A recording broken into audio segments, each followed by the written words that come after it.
வணக்கம் நேயர்களே. ஒரு வீட்டிலிருந்து ஆண் மற்றும் பெண் ஒருவரின் சடலங்கள் மீட்கப்பட்டிருக்கின்றன. அந்த சடலங்கள் மீட்கப்பட்டதிலிருந்து விசாரணைகள் தீவிரமாக்கப்பட்டிருக்கிறது.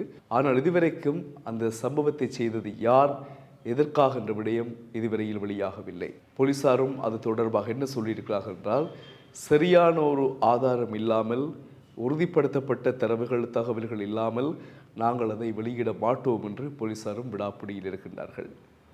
இந்த சம்பவம் கனடாவில் நியூ பிரவுன்ஸ்வீல்ட் பிராந்தியத்தில் ஒரு கிராமத்தில் உள்ள வீட்டில் இடம்பெற்றிருக்கிறது.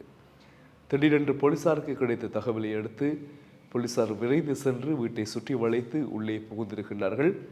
புகுந்த பொழுது அங்கே ஆண் பெண் உடலங்கள் இருந்திருக்கின்றன.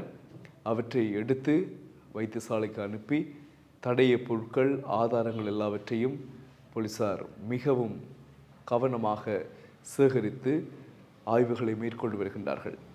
அந்த இருவரும் எந்த நாட்டைச் சேர்ந்தவர்கள், கனடியர்கள் தானா அல்ல புலம்பெயர்ந்தவர்களா, ஏன் இவர்கள் இவ்வாறு இறக்க செய்யப்பட்டார்கள், பின்னணி என்ன, யார் செய்தார்கள், என்ன நோக்கம், எந்த விதமான கருத்துக்களையும் கனடிய போலீசார் இதுவரையில் உத்தியோகபூர்வமாக வெளியிடவில்லை.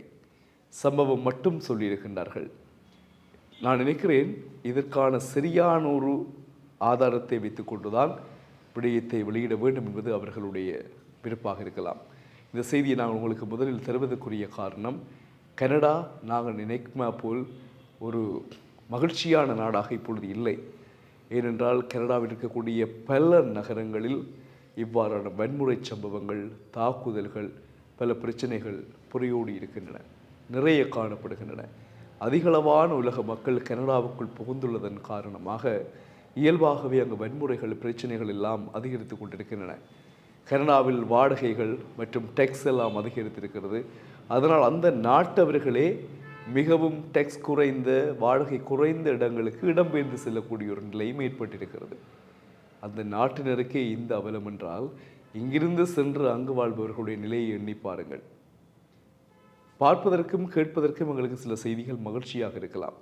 அவங்களோட மகன் கனடாவிலையா, அவங்களோட அண்ணா கனடாவிலையா என்கின்ற பொழுது அந்த கனடா என்ற சொல் மட்டும்தான் உங்களுக்கு இனிப்பாக செவிகளில் விழலாம். ஆனால் அங்கு அம்மவர்கள் படுகின்ற பாடு என்ன என்பது சில விடயங்களை வைத்து பார்க்கின்ற பொழுதுதான் புரியும். எனவே கனடாவில் இப்பொழுது பெரிய ஆபத்து யாரால் என்றால், இங்கிருந்து போனவர்களுக்கு தான் ஏற்படுகிறது. நான் முதலில் போயிருக்கிறேன் என்றால் எனக்கு பிறகு வருகின்றவர்களுக்கு நான் வழிகாட்டுகிறேன், உதவுகிறேன், சட்ட சிக்கல்களிலிருந்து காப்பாற்றுகிறேன், நல்ல வழிகளை காட்டுகிறேன் என்று பெருந்தொகையான பணங்களை கறந்து அவர்களை நிற்கதியாக்கிவிட்டு நான் மட்டும் வாழ்கின்ற நிலைமைதான் கனடாவில் இப்பொழுது இடம்பெற்று கொண்டிருக்கிறது. அப்போ எம்மவர்களால் தான் பிரச்சனை.